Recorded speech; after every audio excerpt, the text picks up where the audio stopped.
Bueno, buenas tardes para todos. Mi nombre es Gonzalo Andrés Fernández Mera, soy residente de segundo año de la Pontificia Universidad Javeriana. El día de hoy entonces vamos a hablar sobre trabeculectomía y su seguimiento posoperatorio. Este es el contenido que vamos a abordar el día de hoy. Vamos a dar una pequeña introducción, cuáles son sus indicaciones, las consideraciones preoperatorias, la técnica quirúrgica, los cuidados posoperatorios y finalmente vamos a terminar con las complicaciones. Bueno, entonces, vamos a empezar. Hay que recalcar que la trabeculectomía entonces es un procedimiento incisional en el que se va a crear entonces fístula entre la cámara anterior y el espacio subconjuntival. Esto para desviar entonces la vía normal de drenaje del humor acuoso. Lo que sucede en la trabeculectomía es que el fluido del humor acuoso va a provocar entonces una elevación de la conjuntiva y esta la vamos a conocer como la ampolla. Este tipo de procedimiento es el estándar de oro para el tratamiento del glaucoma primario de ángulo abierto, el cual no ha sido posible controlar con terapia médica máxima. Se han propuesto varias rutas para el humor acuoso una vez que alcanza la ampolla de filtración. Una de ellas es a través de la conjuntiva, entonces va a pasar a través de la conjuntiva hacia la película lagrimal y por ahí se va a eliminar. También se ha visto que, o se ha propuesto que la absorción se puede dar por el tejido conjuntivo vascular, conjuntival vascular o de forma perivascular. Y finalmente, que puede haber entonces un flujo a través de los vasos linfáticos que van a estar cerca de esa ampolla o cerca de los márgenes del área quirúrgica, por donde entonces se va a drenar entonces el humor acuoso. Bueno, este estudio que les traigo de primera medida se denomina Interim Clinical Outcomes in the Collaborative Initial Glaucoma Treatment, a study comparing initial treatment randomized to medications or surgery. Este estudio, este ensayo fue un ensayo clínico aleatorizado y controlado que tenía como objetivo evaluar y comparar cuáles eran los efectos de dos estrategias iniciales para el tratamiento de pacientes recién diagnosticados con glaucoma de ángulo abierto. En este estudio se incluyeron entonces 607 pacientes con glaucoma de ángulo abierto y se recolectaron entre 1993 y 1997. Se asignaron 307 pacientes al uso escalonado de medicamentos, se inició un manejo con betabloqueador con timolol y a medida que fueron pues, necesitándolo, se fueron aumentando ya sea la cantidad de medicamentos. Y 300 de los otros pacientes, los 300 restantes, fueron asignados a una trabeculectomía temprana. En cuanto a los objetivos secundarios, la idea era evaluar cuál era la pérdida progresiva del campo visual, la necesidad de cirugía de catarata posterior al inicio del tratamiento, la agudeza visual y finalmente la presión intraocular. Este estudio se le realizó un seguimiento a los 5 años y fue publicado en el 2021. Entonces, ¿qué resultados se obtuvieron del estudio? Entonces, como podemos ver en las gráficas, y si nos remitimos a la primera gráfica que está en la parte superior izquierda, este es el resultado que se obtuvo sobre la pérdida del campo visual. Como podemos ver, no hubo realmente diferencias significativas entre los grupos, pero realmente hubo mayor pérdida del campo visual en el grupo que se asignó a la trabeculectomía. Sin embargo, a medida que fue pasando el tiempo, los resultados se fueron haciendo muy similares y por eso no hubo diferencias estadísticamente significativas. Continuando con la agudeza visual, vemos que de los resultados es el que más impacto tuvo en el estudio. Podemos observar que la pérdida visual fue mucho mayor en el grupo quirúrgico. Si nos remitimos acá a los puntos blancos, vemos que la agudeza visual era menor, pero también a medida que fue avanzando tiempo, tuvo la tendencia de reducir y de equipararse junto con el grupo que fue asignado al manejo netamente farmacológico. Si nos remitimos al gráfico de la parte inferior, tenemos entonces el grupo de cuál fue la incidencia para el desarrollo de cataratas y su manejo quirúrgico. Entonces vemos que en este sí hubo sí se ve muy marcado que aquellos pacientes que se asignaron al grupo de la trabeculectomía tuvieron una mayor incidencia de desarrollo y o progresión de catarata con su respectivo desenlace de necesidad de remoción de la catarata, si lo comparamos con el grupo médico. Y por último tenemos la presión intraocular. En la presión intraocular podemos observar entonces que el grupo de cirugía igual tuvo mejor control de la presión intraocular, aunque al final no fue tampoco estadísticamente significativo. Entonces, si nos remitimos a la conclusión del estudio, los autores refieren que ambos tratamientos realmente fueron efectivos a la hora de la reducción de la presión intraocular y de la preservación del campo visual. Sin embargo, pues como lo vemos en las gráficas, este grupo quirúrgico, el grupo de Trave, se asoció a una mayor incidencia de pérdida de agudeza visual inicial o temprana y la necesidad, obviamente, que sí fue muy marcada de la cirugía de cataratas dado su progresión. Eh, con estos resultados, entonces, el grupo decidió o recomendó que no se hiciera un cambio en la práctica clínica estándar, sino que se iniciara con el manejo médico y a medida que fuese necesario, incluir el manejo quirúrgico. Bien, dicho esto, vamos entonces a pasar a las indicaciones. Entonces, tenemos que hay múltiples indicaciones que vamos a tener, ¿listo? Empezamos con los pacientes que tengan daño avanzado por glaucoma. Entiéndase daño avanzado por glaucoma, estos pacientes que tienen un daño significativo a nivel del nervio óptico, donde podamos observar una pérdida del anillo neuroretiniano o adicionalmente a eso, una pérdida progresiva o importante a nivel del campo visual. Como segunda medida tenemos los pacientes que tengan progresión de daño glaucomatoso. Entonces, los pacientes, ¿a qué se entiende con los pacientes de progresión? Entonces, son pacientes en los cuales se observe el daño del nervio óptico, sea que era la presión intraocular controlada o no. Adicionalmente, que podamos observar que tenga una caída progresiva a nivel de la capa de fibras nerviosas en la retina y que tengan cambios campimétricos que sean asociados, pues, como tal a la progresión. Otra indicación puede ser entonces el daño glaucomatoso anticipado que probablemente vaya a conducir a una discapacidad funcional durante la vida del paciente.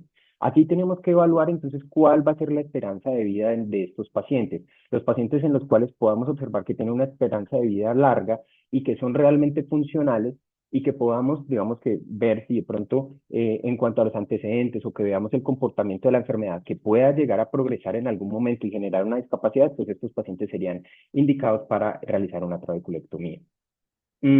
Otra indicación, tenemos el pobre control de la presión intraocular a pesar del manejo médico máximo o tratamiento con láser. Esta podría ser una de las principales indicaciones o la más importante de cuándo realizar una trabeculectomía. Entonces son pacientes que ya tienen, por ejemplo, más de 4 moléculas, tienen el tratamiento máximo y que de pronto se les haya hecho procedimientos láser como, digamos, una trabeculoplastia selectiva y que a pesar de eso el control de la presión intraocular no sea adecuado.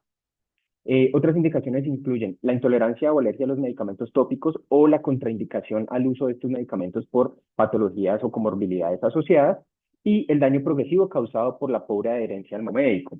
Acá tenemos que tener en cuenta todos los factores, digamos, psicosociales que pueden influir en este tipo de pacientes. Entonces, puede ser que son pacientes que realmente olviden tomar sus medicaciones, colocarse las gotas, perdón, pueden ser pacientes que las condiciones físicas que tengan pues no permitan la aplicación del medicamento por algún tipo de discapacidad física, por alguna limitación. Y hablando más del tema social, pues digamos pacientes que tengan bajos ingresos económicos que no les permita acceder o comprar sus medicamentos. En cuanto a las contraindicaciones, entonces tenemos que la primera va a ser que sea un paciente que no tenga percepción de luz. Hay que tener en cuenta que estos pacientes, el riesgo, pues, o tienen un riesgo mayor de realizar una oftalmía simpática al momento de realizar este procedimiento quirúrgico. Entonces, pues realmente habría que evitar, digamos que, ser tan invasivos en estos pacientes. Está contraindicado en la neovascularización del segmento anterior y sobre todo en pacientes con uveitis anteriores activas. Acá tenemos que hay dos contraindicaciones que resultan ser relativas. La primera es que cuando el paciente presenta, un daño conjuntival extenso previo, que sea, por ejemplo, secundario a cirugía, a escleritis necrotizante o a miopías degenerativas. Y la otra es en pacientes que tengan escleras muy delgadas o anormales, por ejemplo, en pacientes también que hayan sido expuestos a cirugía o también en cirugía necrotizante.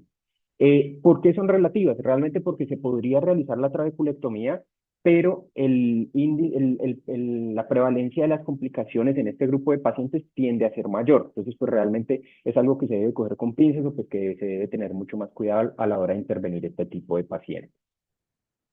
Hay que tener otras consideraciones adicionales.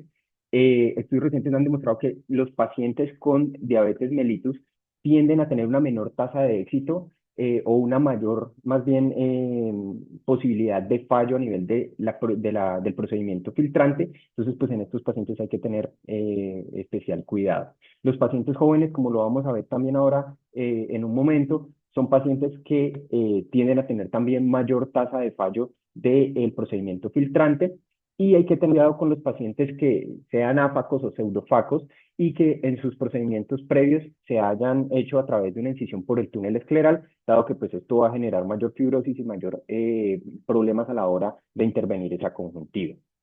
Y por último, una especial, digamos que consideración con los pacientes anticoagulados. Estos pacientes pues, pueden presentar complicaciones más que en cuanto a la trabeculectomía asociados al sangrado en este tipo pues, de procedimiento y que es mejor que estos pacientes anticoagulados sean derivados primero pues, a su médico tratante para evaluar la necesidad o la indicación para quitarles ese anticoagulante o ese antiagregante previo a la cirugía como tal. Muy bien. Listo. Ahora vamos entonces a pasar con las consideraciones preoperatorias. Entonces, hay que recalcarle a nuestros pacientes que el objetivo principal de la cirugía filtrante va a ser reducir la presión intraocular. Usualmente los pacientes tienen la falsa creencia de que este tipo de procedimientos va a mejorar su agudeza visual y también es importante que les digamos que realmente la agudeza visual de ellos no va a mejorar, que ese pues no va a ser el principal target de este tipo de procedimientos. Es más, hay que decirle a estos pacientes que podrían tener visión borrosa por una semana y la gran mayoría de ellos puede tener una pérdida de una línea o más de la mejor agudeza visual corregida. Usualmente con esta caída de las líneas de agudeza visual se va a retornar a la, digamos, a la línea de base o a la parte preoperatoria entre 3 a 6 meses después del procedimiento. Entonces es importante que los pacientes entiendan eso. Adicionalmente, pues recalcarle todos los riesgos que están asociados tanto al procedimiento como tal, como también a la anestesia y pues al resto de cosas que se van a utilizar durante el procedimiento. Bien, entonces, ahora vamos a continuar con los factores asociados con el riesgo de falla de la filtración. Entonces, como vemos en la tabla de la izquierda, pues realmente son múltiples todos los factores asociados a este tipo de falla. Vemos el tipo de glaucoma, la etnicidad de nuestro paciente, si ha tenido, digamos, procedimientos previos, la edad, comorbilidades asociadas.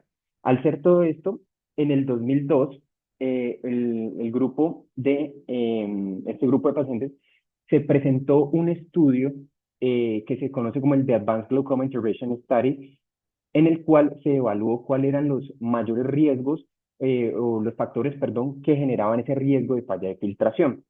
En este estudio, entonces, lo que encontraron fue que los factores que más influían iba a ser las edades más jóvenes o los pacientes más jóvenes que tenían mayor riesgo pues, de generar cicatrización y que esa cicatrización nos llevaron a una falla de la filtración, pacientes con diabetes, que también pues, son importantes tener en cuenta porque es una gran mayoría de la población, los pacientes que presenten unas presiones intraoculares mayores durante las primeras 2 semanas del posoperatorio, estos también están, o se ha visto que pueden presentar mayores tasas de falla. Y por último, los pacientes que presenten inflamación posoperatoria, que vamos a ver que son pacientes que realmente representan, digamos, que un desafío a la hora del manejo y que pueden terminar pues, en fallas completas del procedimiento. Bien, una parte importantísima a nivel a la hora de tener en cuenta el procedimiento de la trabeculectomía es el uso de los antimetabolitos. Entonces es importante que previo a la cirugía, de la manera pues prequirúrgica, se haga entonces una adecuada escogencia del antimetabolito que se va a utilizar durante el procedimiento. Entonces, estos se utilizan para la prevención de la cicatrización de la ampolla y tenemos dos principales, la mitomicina C y el 5-fluoracilo. Estos se han visto pues, que han mejorado la tasa de éxito quirúrgico, sobre todo y especialmente en pacientes con factores de riesgo de fallo, como los vimos anteriormente. El uso de los antimetabolitos también se ha visto, se ha asociado a mayor tiempo de funcionamiento de la ampolla. Entonces, Tenemos como primera medida el 5-fluoracilo. Entonces, este es un análogo de la pirimidina, perdón, que bloquea la síntesis de ADN y inhibiendo una enzima que conocemos como la timidilato sintetasa, la cual cumple un papel de interferir con la proliferación de los fibroblastos. Al inhibir esto, pues no se van a poder formar estos fibroblastos y vamos a retrasar entonces la cicatrización de la ampolla. El 5-fluoracilo se puede colocar tanto intraoperatoriamente, cuando se empapa en esponjas, o posoperatoriamente si lo colocamos inyectado de manera subconjuntival. Recalcar acá que el 5-fluoracilo es altamente tóxico para el epitelio corneal, entonces es importante que una vez aplicado pues se realice un buen lavado de la zona quirúrgica para evitar las complicaciones, evitar que genere algún tipo de alteración a nivel corneal y tener especial precaución, sobre todo con pacientes que tengan algún tipo de alteración o enfermedad a nivel de la superficie ocular. Por otro lado, entonces tenemos la mitomicina C. La mitomicina C es un agente alquilante que va a entrecruzar el ADN y de esta forma va a inhibir la replicación y va a inducir la apoptosis. La mitomicina C es citotóxica para los fibroblastos y las células endoteliales vasculares y de esta forma es que va a intervenir en los pasos fibroproliferativos y angiogénicos para evitar pues, la cicatrización como tal de las heridas. Al igual que, que el 5-fluoracilo, también se puede utilizar tanto intraoperatoriamente como de manera subconjuntival posterior pues, posoperatoriamente. Entonces, ¿cuáles son las indicaciones o en qué momentos deberíamos utilizar el metabolito? Realmente, esto va a decisión de cada uno de los cirujanos, pero, por ejemplo, en bajo riesgo es poco común que se usen los antimetabolitos. Es más bien que en pacientes que tengan bajo riesgo de fallo, podría utilizarse, como lo veíamos de manera subconjuntival, la administración de inyecciones de 5 miligramos de 5-fluoracilo a nivel del fondo de saco conjuntival si vemos que pues, hay inflamación en este momento posoperatorio. En pacientes que ya tengan riesgo medio, sí se recomienda la utilización o la aplicación de algún antimetabolito intraoperatorio. Podemos colocar, por ejemplo, con una esponja 0.1 mililitros de 5-fluoracilo, que equivalen a 50 miligramos sobre mililitro durante 5 minutos, o mitomicina a unas dosis bajas de 0.2 miligramos mililitro entre 2 a 5 minutos. Posterior a este tiempo, como les decía anteriormente, pues hay que realizar un muy buen lavado del área quirúrgica para evitar las complicaciones. Y definitivamente en pacientes con riesgo alto debería utilizarse el antimetabolito y hay algunos cirujanos o algunas fuentes de lectura que recomiendan que se utilice, por ejemplo, la mitomicina a unas dosis más altas de 0.4 miligramos mililitro durante el mismo tiempo y realizar el lavado. Muy bien. Este estudio que les traigo, entonces, lo que quiere hacer se denomina Long-Term Outcomes of Intraoperative 5-fluoracil versus Intraoperative Mitomycin C in Primary Trabeculectomy Surgery. Entonces, este fue una serie de casos comparativa y una extensión de un ensayo clínico prospectivo aleatorizado y doble enmascarado. Fue publicado en la revista Ophthalmology en el 2009 y incluyó 115 ojos de 103 pacientes. En este se utilizó entonces, pues, los pacientes fueron sometidos a una trabeculectomía primaria y al uso intraoperatorio de mitomicina y otros del 5-fluoracilo. En estos pacientes lo que se quería ver pues era cuáles eran los resultados. Se hizo un seguimiento promedio de 53.4, más o menos 31.4 meses en el grupo del 5-fluoracilo y de 45.3, más o menos 28 meses en el grupo de la mitomicina C. Se obtuvieron los siguientes resultados entonces. Ambos tuvieron una muy buena tasa de éxito. Vemos que a los 3 años ambos tienen una tasa de éxito bastante alta. El del 5-fluoracilo fue del 83%, mientras que el de la mitomicina fue del 79%. Y a los 5 años tuvo la tendencia a disminuir un poco, pero se mantuvo también una buena tasa de éxito. Aunque vemos que en comparación con el 5-fluoracilo, la mitomicina sí pues, se redujo considerablemente. La PIO promedio a los 5 años fue muy similar, 11.5 en el grupo del 5-fluoracilo y 9.6 en el grupo de mitomicina C, el cual pues realmente no fue estadísticamente significativo la diferencia. Y en ambos grupos se encontró que la complicación más frecuente fue las fugas de las ampollas en el 4%. En conclusión, entonces, los autores dicen que no hubo realmente una diferencia significativa entre usar uno u otro metabolito en la trabeculectomía, Y realmente ambos agentes agentes antimetabolitos tienen resultados muy similares y que realmente pueden ser usados en pacientes con alto riesgo de falla de la filtración. Y que igual en ambos grupos aumentaron la incidencia de fuga. Ahora bien, les traigo este metaanálisis que publicaba en Cochrane en el 2015. En él se buscó pues en las bases de datos y ensayos controlados aleatorizados que compararan el uso de mitomicina C con el uso de 5-fluoracilo. Se incluyeron entonces 11 ensayos que incluían 687 ojos de 679 pacientes y se utilizaron de esos 11 ensayos, 5 fueron estudios realizados en pacientes de alto riesgo de falla y los 6 restantes en pacientes con bajo riesgo. Acá lo que se obtuvo fue que el riesgo de fracaso de la tiroidectomía fue menor en los participantes o en los pacientes en los cuales se les puso mitomicina que en los pacientes que utilizaron 5-fluoracilo. La presión intraocular a un año fue más baja también en el grupo de mitomicina C, con una diferencia media de 3,09 milímetros de mercurio comparado con el grupo de fluoracilo. Y este efecto fue mayor en el grupo de alto riesgo, teniendo una diferencia media de 4,18 comparado con el grupo de 5-fluoracilo, y fue menor en el grupo de bajo riesgo, que fue de 1,72. Entonces, realmente en el grupo de bajo riesgo, pues no fue tan significativo. En general, y en similar proporción, los ojos tratados con uno u otro antimetabolito perdieron igual 2 o más líneas de agudeza visual un año posterior a la cirugía de trabeculectomía. En conclusión, entonces, lo que ellos dicen es que la mitomicina C podría ser más efectiva que el 5-fluoracilo a la hora de reducción de la presión intraocular, pero la verdad, pues la evidencia, lo que ellos concluyen es que la evidencia es de baja calidad y que se necesita más investigación y sobre todo seguimientos a más largos plazos. Bien, entonces, y por último, hablando de la evaluación preoperatoria, es las características de la ampolla y la morfología que va a tener esa ampolla. Entonces, digamos que la ampolla ideal debe ser superficial, debe tener una buena extensión en la conjuntiva, pero no ser muy grande. Debe ser pálida, pero realmente no vascular, como lo vemos en la imagen de la superior de la derecha, que corresponde al ítem A, y siempre debe estar localizada debajo del párpado superior para evitar pues esa sensación de cuerpo extraño que podría generar, tal cual como lo vemos acá en el ítem B. Hay algo importante acá y es que la ampolla debería desarrollar rápidamente microquistes epiteliales. Realmente, pues es la fotografía que tiene las flechas blancas, aunque ahí pues realmente no se observa muy bien. Pero esos microquistes lo que nos van a indicar es que hay un adecuado movimiento del humor acuoso a través de la conjuntiva posterior a la cirugía, dado que esos quistes pues, van a contener residuos proteicos que se van a acumular en ese espacio.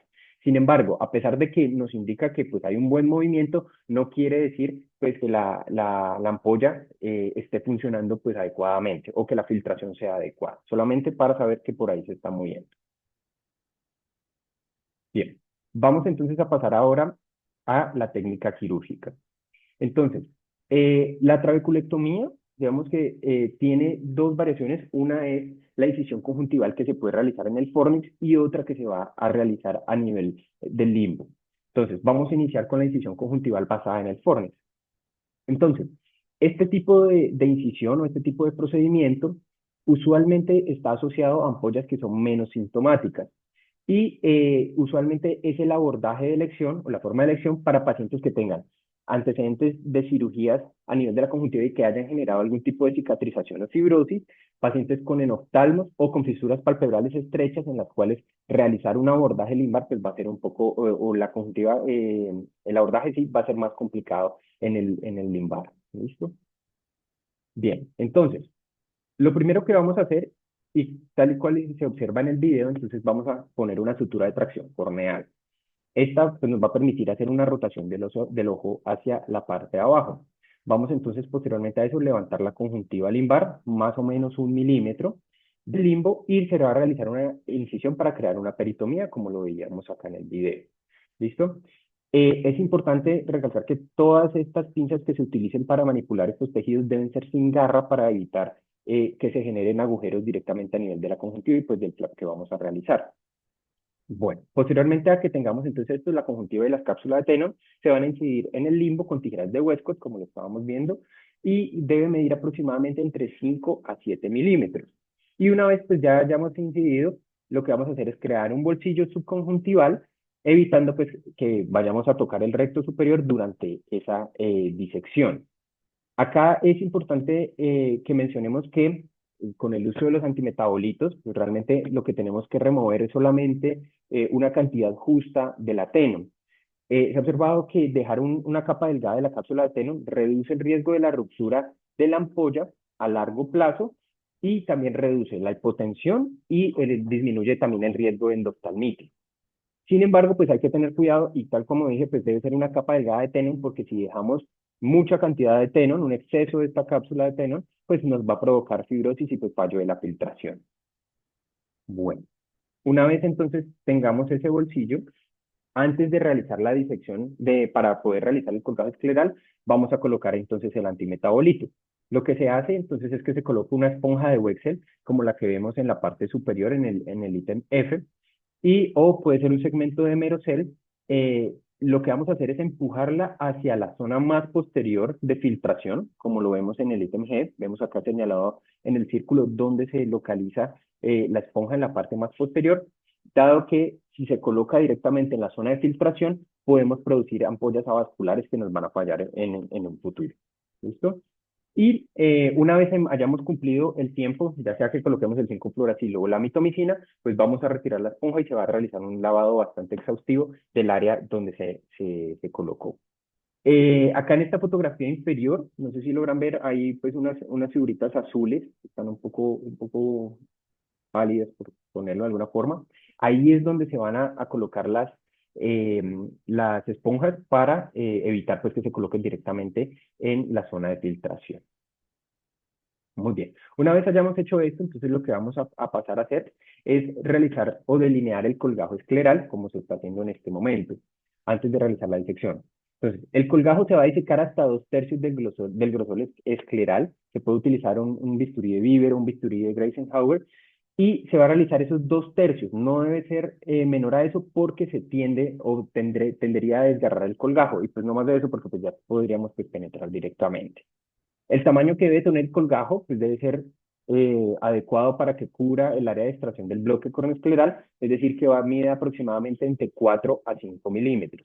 Y se debe ubicar siempre lo más cercano o lo más medial posible en relación de las 12 horas del reloj.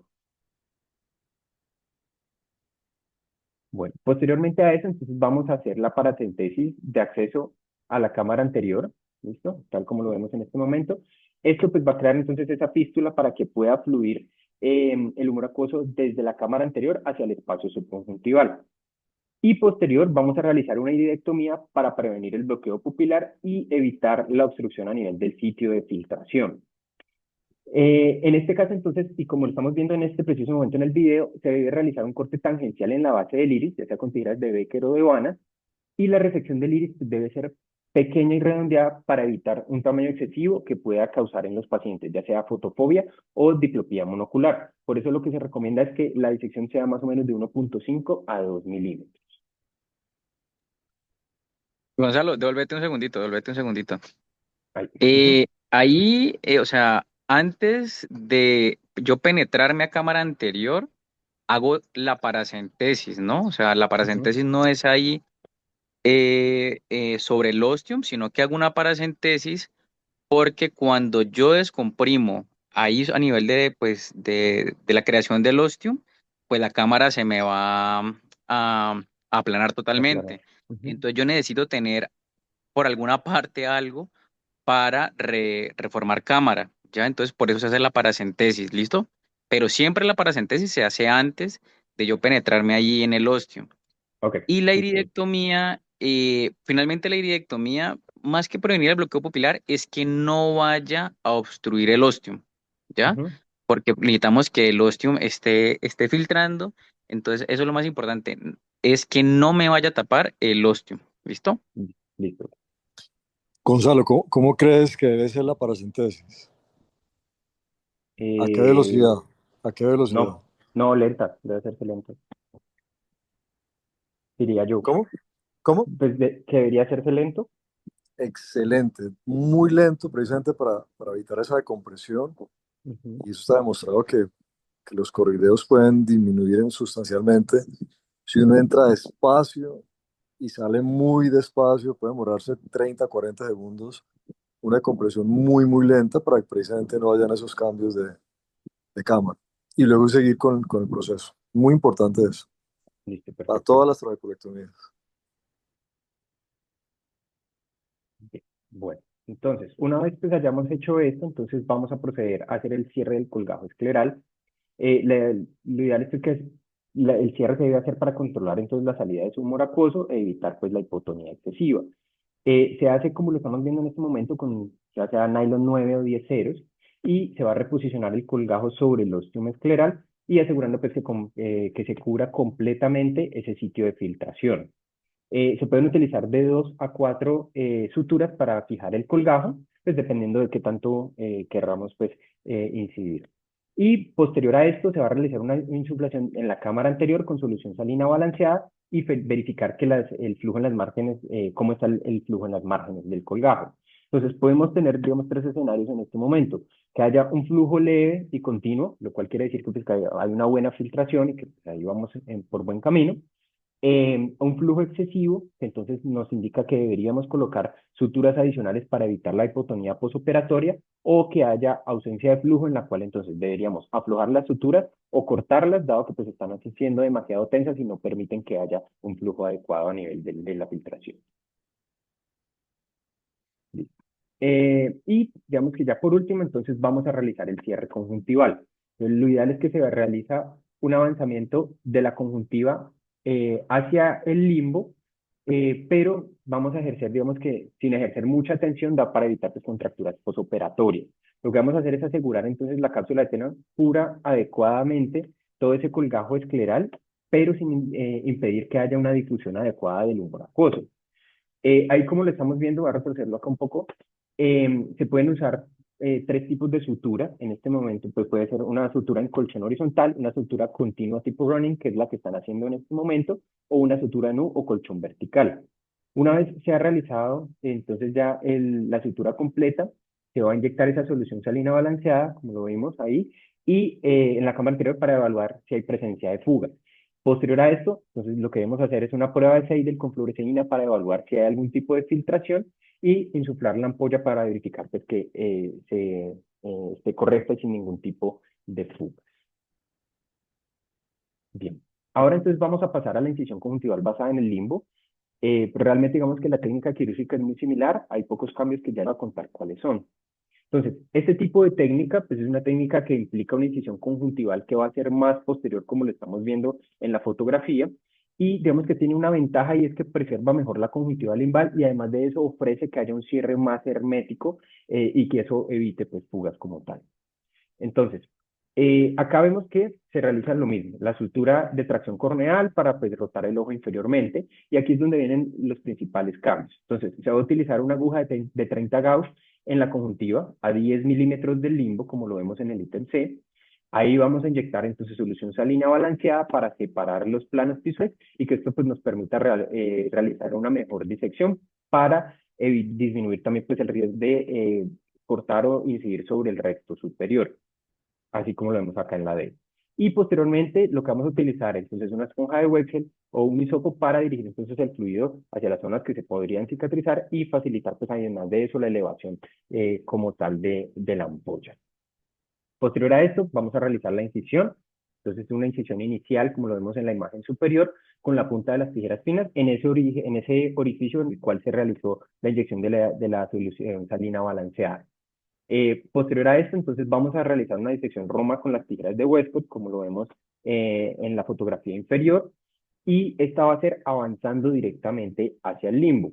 Aquí hay que tener pues bastante cuidado de evitar pues, que se generen adherencias al recto superior y esto va a ser importante, dejar una margen de Tenon en la herida conjuntival para después poder facilitar a la hora de cerrar esa conjuntiva y pues, que genere pues el cierre hermético.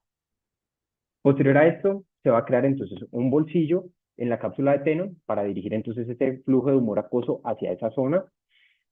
se va a aplicar el antimetabolito tal cual y lo vimos en la técnica anterior, también con el mismo tiempo y con las mismas indicaciones, y adicional después realizar la paracentesis, realizar el colgajo, la irectomía y posteriormente hacer el cierre del colgajo. Acá digamos que también es donde va a cambiar entonces la técnica y es cuando se va a realizar el cierre conjuntival. Entonces, al igual que en el anterior, vamos a realizar ese avanzamiento de la conjuntiva hacia el limbo sin ejercer esa tensión tan excesiva, pero acá se va, al contrario del otro, se va a suturar en dos capas. La primera se va a fijar la cápsula de Tenon y luego la conjuntiva, que como les decía anteriormente, lo que nos va a permitir es que se garantice ese sello hermético a nivel de la ampolla. Nuevamente, verificamos el cierre con solución salina balanceada en la cámara anterior y realizar la prueba de Seidel para evaluar si hay la presencia de algún tipo de fuga a nivel de la ampolla. Bien. En esta revisión sistemática que les traigo, lo que quiere pues, es evaluar si hay algún tipo de diferencia entre usar una u otra técnica a la hora pues, de evaluar la presión intraocular, la tasa de fracaso o de la trabeculectomía y las complicaciones que puede traer cada uno de los procedimientos. Entonces, en este se utilizaron ensayos controlados aleatorizados que comparaban entonces el uso de la trabeculectomía con cuidado conjuntival en el Fornix versus el que se usaba en el limbo. Se utilizaron 6 ensayos o se obtuvieron 6 ensayos con un total de 361 pacientes. Se obtuvo entonces que en cuanto a la presión intraocular, pues realmente no había diferencias significativas entre algunos de los dos colgajos en un seguimiento a los 12 y a los 24 meses. Y lo que sí se encontró fue que hubo una mayor tendencia al fracaso en la técnica basada en el limbo. Adicionalmente, en cuanto a las complicaciones, la mayoría de los estudios también reportaron pues, que las tasas de complicaciones posoperatorias eran similares en ambos, pero se observó un mayor estrechamiento de la cámara anterior en el grupo del colgajo basado en el limbo. Concluyeron entonces pues, que no habían diferencias claras entre la efectividad de las técnicas entre una u otra, pero pues que igual sí habían estas tasas de fracaso y estas complicaciones más asociadas a la técnica basada en el limbo que basada pues como tal en el Fornix.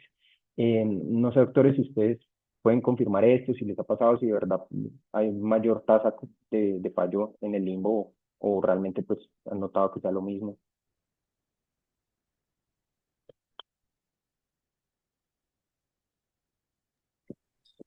Lo que pasa es que la técnica base limbo de alguna manera te puede limitar el tamaño y la extensión de la ampolla, teóricamente. Entonces, ambos tienen pros y contras. Yo diría que la desventaja del abordaje limbo es esa. El abordaje Fornix te permite teóricamente una ampolla mucho más difusa, pero con los inconvenientes de que puede la sutura tener una disencia, puede haber algún tipo de fístulas. Es decir, no hay, digamos, es más como la experiencia de cada cirujano y cómo vaya viendo bajo su propia curva cómo le está yendo mejor. Yo Ok, siempre hago base Fornix, siempre he hecho base Fornix, pero como todo, he tenido pues buenos resultados regulares, a veces obviamente hay de diseños de suturas, hay una serie de cosas, pero yo diría que base Fornix, digamos, es como la más popular, diría yo, estandarizada y, y además una técnica pues sencilla de hacer porque la otra inclusive hay que poner una sutura de retracción para bajar un poquito más el párpado, es mucho más atrás, de acuerdo. entonces sería como eso, Sí, pero es muy de la experiencia de cada cirujano. ok. Bueno, vamos entonces a pasar a los cuidados posoperatorios. Vamos a hablar inicialmente del control de la presión intraocular. En cuanto al control de la presión intraocular, entonces vamos a tener 3 escenarios principales. El primero va a ser una presión intraocular en rangos medios bajos asociados a una ampolla elevada que tenga poca inyección conjuntival y que asociado a eso pues veamos una cámara que esté anterior, que esté tranquila y que además de eso esté profunda. Si tenemos alguna de estas cosas, quiere decir pues que la trabeculectomía está siendo exitosa, hay un buen pronóstico en el cuidado postoperatorio, pues que realmente pues está bien encaminada. Por otro lado, tenemos, si encontramos en el posterior en el POP una PIO elevada. Entonces, habría que en estos casos pensar de pronto que haya un flujo insuficiente a través del colgajo escleral. Es normal de pronto encontrar en algunos casos que en los primeros 2 días posoperatorios hayan residuos que estén bloqueando el filtro y que por eso haya una elevación a nivel de la presión intraocular.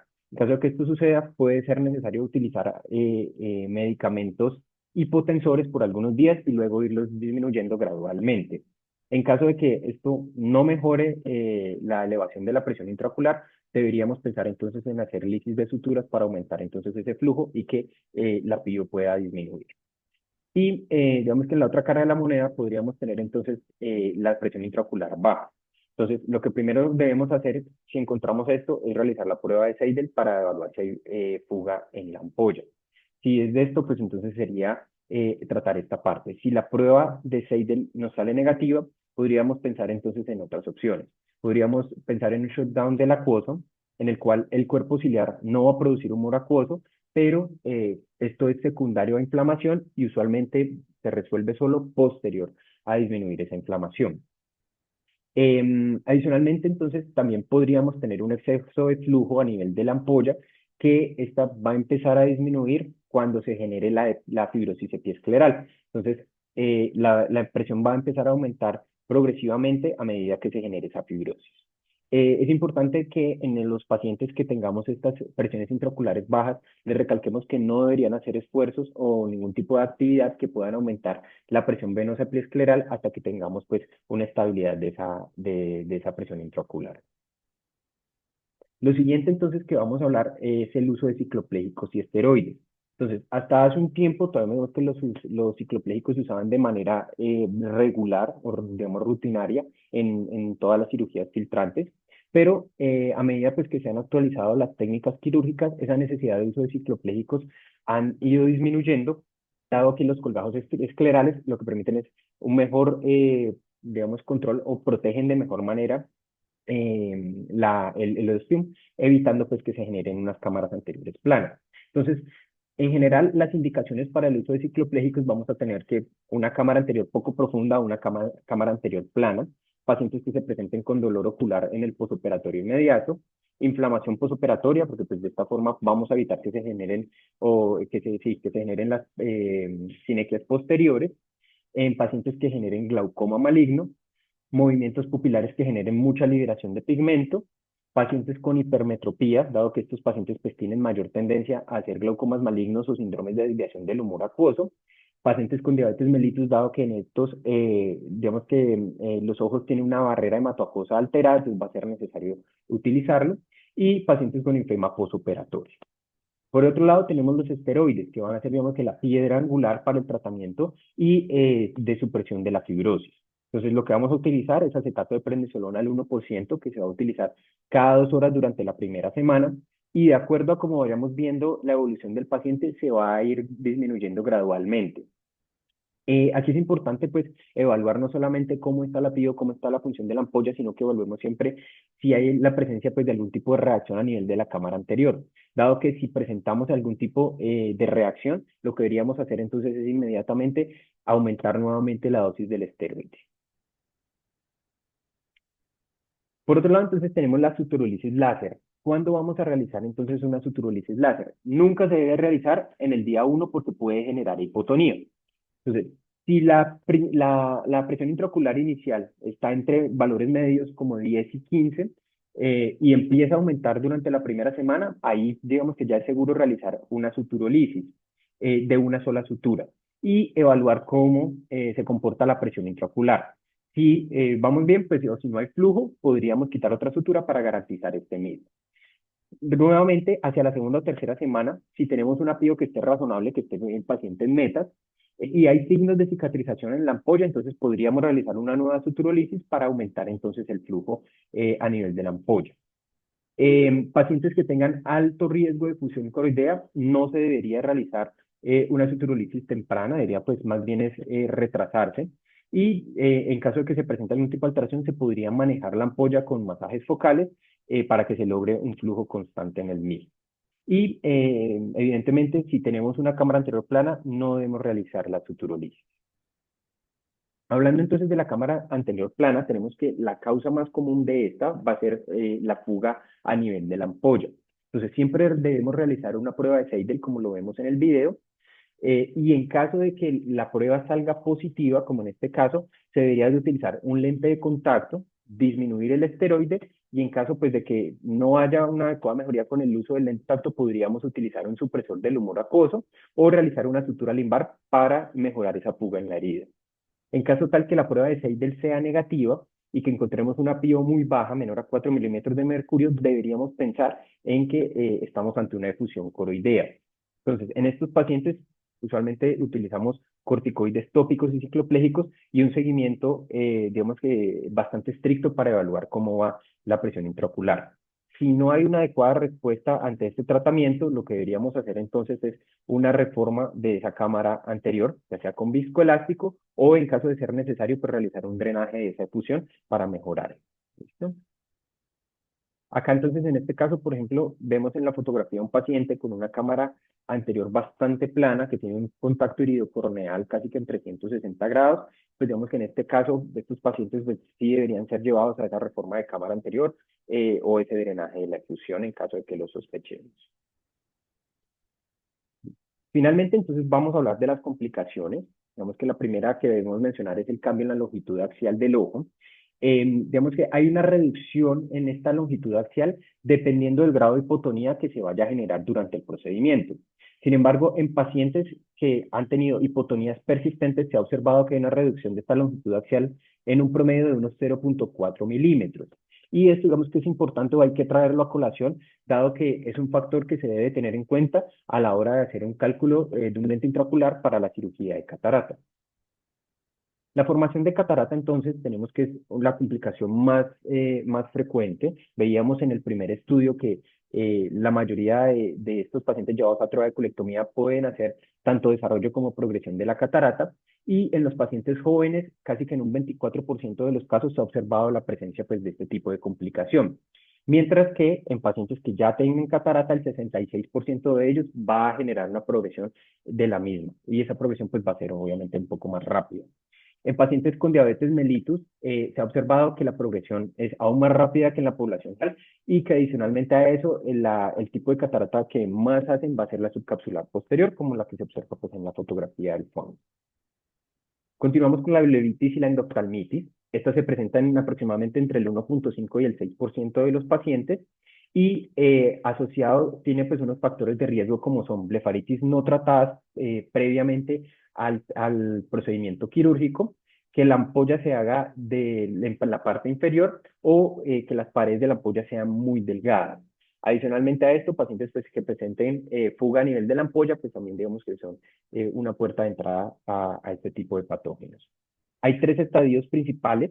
El estadio 1, que lo vemos en la fotografía inferior, donde se genera un eritema alrededor de la ampolla, y vamos a ver que directamente en la ampolla se va a presentar un infiltrado mucopurulento. Esto va a estar asociado a la fase 2, donde va a haber una reacción inflamatoria de la cámara anterior. Estos dos primeros estadios es lo que nos referimos como una blebitis. Y si ya tenemos entonces presencia de hipo, ya nos vamos a referir a la endoftalmitis. Otra de las complicaciones va a ser la hemorragia supracoroidea. Eh, Estos pacientes se van a presentar con dolor. El dolor va a ser directamente proporcional digamos que a la gravedad de la hemorragia. Entonces, entre más hemorragia, más dolor van a tener. Usualmente se presenta en las 2 primeras semanas posteriores al procedimiento y también está asociado, como lo vimos ahora, a la lisis de suturas prematuras. Entonces, tenemos que, en cuanto a la fisiopatología de este tipo de complicación, es que si tenemos una hipotensión ocular, se va a generar una fusión coroidea. A mayor cantidad de fusión coroidea vamos a tener que, va a haber un estiramiento a nivel de la arteria ciliar larga en el espacio supracoroideo y este estiramiento continuo va a generar una ruptura de esta arteria, pues lo que va a generar, provocando la hemorragia supracoroidea. En las fotografías, en la de la izquierda, vemos un fondo de ojo donde se presenta una efusión coroidea en forma de domo y en la de la derecha tenemos una ecografía que nos muestra una hemorragia coroidea en forma de domo y si vemos pues hay alta refractividad interna, lo que nos sugiere pues que hay sangrado a nivel de la cámara vítrea. En cuanto a la obstrucción de la esclerotomía, entonces tenemos que es la complicación más común en el posoperatorio temprano.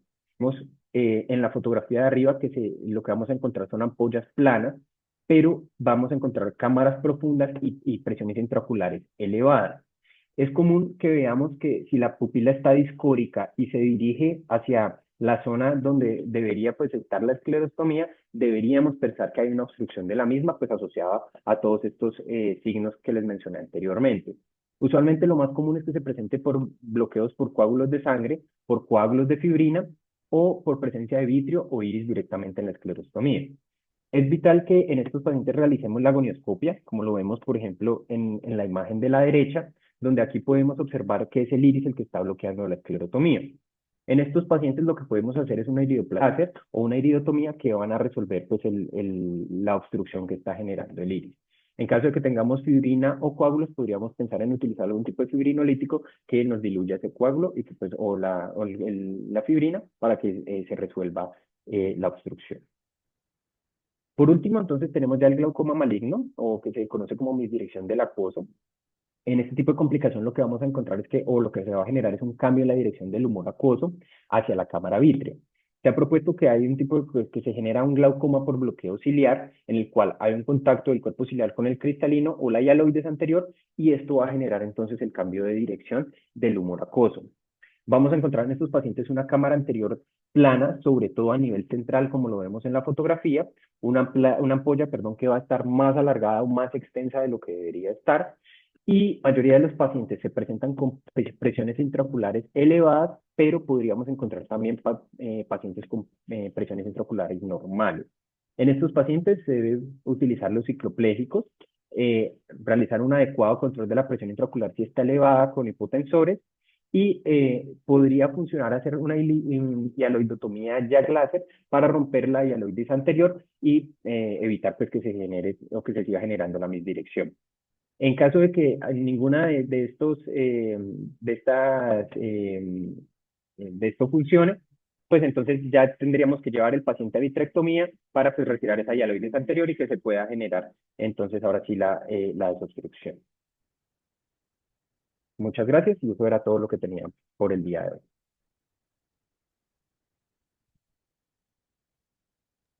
Súper, Gonzalo, excelente la charla. Súper bien. Yo, pues, el único comentario que tengo, yo siento que la trabeculectomía, el 50% lo hace el cirujano y el otro 50% lo hace el paciente. Eh, ¿Por qué? Porque pues el procedimiento puede salir bien, pero el paciente tiene que ser súper juicioso con las gotas. Si de pronto la ampolla no está tan bien formada, hay que hacerle masaje y pues hay que explicarle cómo hacerlo. Entonces él se lo tiene que hacer en la casa. Entonces sí siento que el 50% del paciente tiene que ser muy, muy juicioso con los controles. Las primeras semanas, yo diría casi el primer mes, son de vital importancia para que pues la ampolla funcione bien.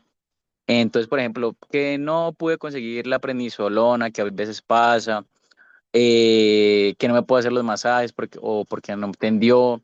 Entonces, eso hace que la ampolla se pueda cicatrizar, entonces, pues, se pierde, por así decirlo, el procedimiento. Entonces, pues, si alguna vez tienen algún paciente una trave, recalcarle la adherencia al tratamiento es súper, súper importante.